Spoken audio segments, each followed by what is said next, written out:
Trump की Iran को चेतावनी। अमेरिकी राष्ट्रपति डोनाल्ड ट्रंप ने ईरान को कड़ी चेतावनी दी है और कहा है कि अगर अधिकारी प्रदर्शनों को मारना शुरू करते हैं तो अमेरिका सख्त कार्रवाई करेगा। देखिए, ये अलग टॉपिक है डिस्कशन का कि डोनाल्ड ट्रंप ईरान को बार बार चेतावनी दे रहे हैं। एक वो नैरेटिव गढ़ने की कोशिश कर रहे हैं कि हमने तो बार बार ईरान से कहा था कि बाज आ जाओ, लेकिन ईरान है कि मानने को तैयार नहीं है। वेनेजुएला का हाल देख लिया गया। वेनेजुएला के रेयर अर्थ एलिमेंट्स, वहां का पेट्रोल, वहां का सिल्वर, वो सिल्वर जो आने वाले समय में टेक्नोलॉजी को डोमिनेट करेगा। ऐसा ही कुछ ईरान के साथ भी है। लेकिन ईरान के साथ अगर देखें तो एक पर्सनल वेंडेटा इजराइल का भी चल रहा है और इजराइल हमेशा अमेरिका की गोद में जाकर बैठ जाता है। ईरान को कड़ी चेतावनी देते हुए उन्होंने एक बार फिर से दोहराया कि अगर प्रोटेस्टर्स को मारना शुरू किया आपने तो अमेरिका सख्त कार्रवाई करेगा। लगभग 2 हफ्ते का समय हो चुका है। प्रोटेस्टर्स सड़कों पर हैं, गलियों में हैं, प्रोटेस्ट कर रहे हैं, मारे जा रहे हैं, घायल हो रहे हैं। अमेरिका कहां है? अमेरिका धमकी दे रहा है, अमेरिका सोशल मीडिया पोस्ट कर रहा है। ट्रंप ने कंजर्वेटिव रेडियो होस्ट ह्यू हेविट को इंटरव्यू दिया था और जो वहां के होस्ट हैं ह्यू हेविट, उनके साथ बातचीत करते हुए उन्होंने कहा कि मैंने ईरान को बता दिया है कि अगर वे लोगों को मारना शुरू करते हैं जैसा कि वे अपने दंगों के दौरान करते हैं तो हम उन पर बहुत जोरदार हमला करेंगे। ये अचानक ईरान के लोगों से सिंपैथी क्यों आ गई ट्रंप को? क्योंकि 12 दिन का जब युद्ध छिड़ा था तब इजराइल की ओर से जब अमेरिका अटैक कर रहा था तब वहां के लोग मारे जा रहे थे। तो ये एम्पैथी, सिंपैथी, ये ह्यूमन एंगल, ये इमोशंस कहां थे? ट्रंप की धमकी ऐसे टाइम पर आई है जब ह्यूमन राइट्स ग्रुप्स ने चिंता जताई है। ईरान में जो शासन है वो जिस तरीके से प्रोटेस्टर्स पर गोली चला रहा है, इसको लेकर चिंता जताई है। और जिस तरीके से लोग मारे गए हैं वहां पर, और कल तक की अगर बात करें तो लगभग 2200 से ज्यादा लोग गिरफ्तार हो चुके थे। इसको लेकर जब चिंता जताई गई तब से ही डोनाल्ड ट्रंप की बयानबाजी और ज्यादा बढ़ गई। अमेरिका के डीप स्टेट को लेकर दुनिया भर में चर्चाएं हो रही हैं। कहा जाता है कि अमेरिका ही दुनिया के कई देशों में यह तय करने की कोशिश करता है कि कौन सत्ता में रहे और कौन नहीं रहे, और इसीलिए कहा जा रहा है कि रजा पहलवी उनकी कठपुतली बनकर यहां आ सकते हैं। आयतुल्लाह खमेनेई, ईरान के सर्वोच्च लीडर, डोनाल्ड ट्रंप के आगे झुकने को तैयार नहीं है। झुकना तो दूर, वो पलटवार करने की बात कर रहे हैं। आयतुल्लाह खमेनेई की ओर से साफ तौर पर यह कह दिया गया है कि ट्रंप ने अगर कोई गलती करी तो वो अमेरिका की आखिरी गलती होगी। तो डोनाल्ड ट्रंप को आयतुल्लाह खमेनेई क्यों रास आएंगे?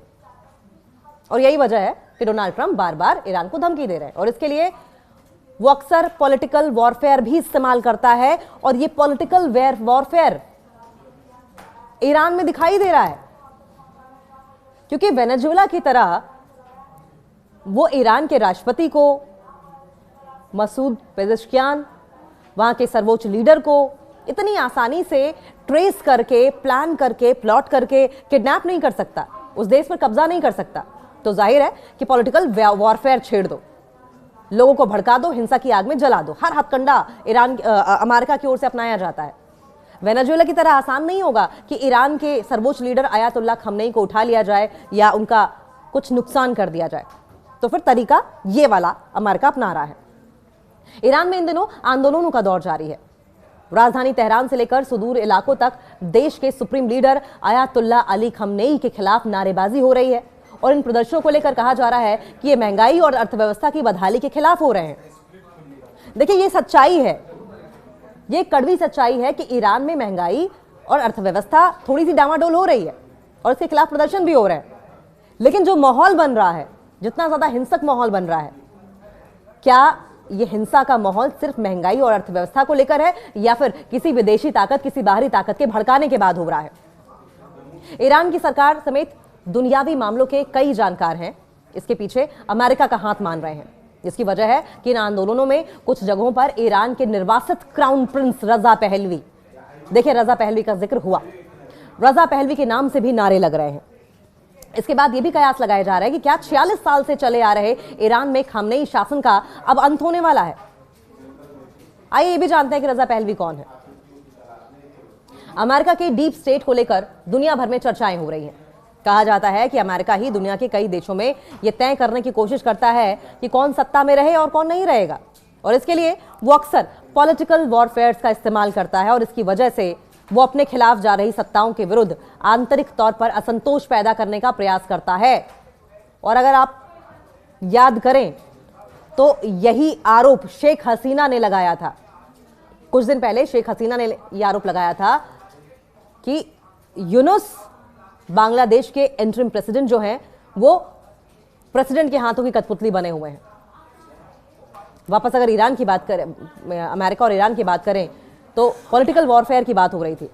इसके बाद फेरबदल की सिचुएशन में किसी नेता को सत्ता पर लाने के लिए माहौल तैयार करता है अमेरिका, जो कि उसकी पॉलिसीज का समर्थक हो, अमेरिका का समर्थक हो, अमेरिका के हाथों की कठपुतली बनने को तैयार हो। और ऐसा बांग्लादेश, वेनेजुएला, अफगानिस्तान, इराक और सीरिया तक में देखा जाता रहा है कि कैसे सत्ता के लिए संघर्ष हुआ, सत्ता परिवर्तन कर दिया गया और फिर चीजें अमेरिका के हिसाब से होने लगी। अब ईरान में आंदोलन और रजा पहलवी के नाम के नारों को लेकर भी ऐसी ही स्थिति मानी जा रही है। रजा पहलवी के पिता मोहम्मद रजा पहलवी लंबे समय तक ईरान के शासक रहे थे। 1979 में ईरान में इस्लामिक क्रांति की शुरुआत हुई थी और इसी दौरान बीमार अवस्था में वो अपने परिवार को लेकर निकल गए थे। तब से ही ये परिवार ईरान से बाहर बसा हुआ है। निर्वासित जीवन के दौरान ही रजा पहलवी को ईरान का क्राउन प्रिंस घोषित कर दिया गया था। इस परिवार के अमेरिका के साथ अच्छे रिश्ते माने जाते हैं, जबकि आयतुल्लाह खामेनेई के अमेरिकी सरकार खिलाफ रही है। रजा पहलवी फिलहाल 65 साल के हैं और अब भी ईरान से बाहर ही हैं। रजा पहलवी का अमेरिका से क्या कनेक्शन रहा है? सवाल ये भी। वो मोहम्मद रजा पहलवी के सबसे बड़े बेटे हैं और इसलिए उन्हें उत्तराधिकारी के तौर पर देखा जाता है। रजा पहलवी के पिता को 1967 में ईरान का राजा बनाया गया। वहीं रजा पहलवी ईरान की एयरफोर्स में कैडेट भी थे। फिर जब परिवार को ईरान से निकलना पड़ा तो उन्होंने अमेरिका में पायलट के तौर पर ट्रेनिंग भी ली थी। एक वो नैरेटिव गढ़ने की कोशिश कर रहा है कि हमने तो बार बार ईरान से कहा था कि बाज आ जाओ, लेकिन ईरान है कि मानने को तैयार नहीं है। वेनेजुएला का हाल देख लिया गया। वेनेजुएला के रेयर अर्थ एलिमेंट्स, वहां का पेट्रोल, वहां का सिल्वर, वो सिल्वर जो आने वाले समय में टेक्नोलॉजी को डोमिनेट करेगा। ऐसा ही कुछ ईरान के साथ भी है। लेकिन ईरान के साथ अगर देखें तो एक पर्सनल वेंडेटा इजराइल का भी चल रहा है और इजराइल हमेशा अमेरिका की गोद में जाकर बैठ जाता है। ईरान को कड़ी चेतावनी देते हुए उन्होंने एक बार फिर से दोहराया कि अगर प्रोटेस्टर्स को मारना शुरू किया आपने तो अमेरिका सख्त कार्रवाई करेगा। लगभग 2 हफ्ते का समय हो चुका है। प्रोटेस्टर्स सड़कों पर हैं, गलियों में हैं, प्रोटेस्ट कर रहे हैं, मारे जा रहे हैं, घायल हो रहे हैं। अमेरिका कहां है? अमेरिका धमकी दे रहा है, अमेरिका सोशल मीडिया पोस्ट कर रहा है। ट्रंप ने कंजर्वेटिव रेडियो होस्ट ह्यू हेविट को पश्चिमी मूल्यों की अगर बात करें तो वो वेस्टर्न कल्चर के हिसाब से पले बड़े हैं। ये परिवार ईरान में उदारवादी विचारों वाली सत्ता लाने का समर्थक रहा है। कह रहा है कि कट्टरपंथ को हम खत्म करेंगे, सबके लिए खुली सांस में जीने वाला माहौल लाएंगे। हालांकि बीते 45 सालों से परिवार ईरान से बाहर ही रह रहा है और जब रजा पहलवी के नाम के नारे लग रहे हैं तो यह सवाल उठने लगा कि क्या करीब 5 दशक बाद ईरान में फिर से सत्ता परिवर्तन की स्थिति बन रही है।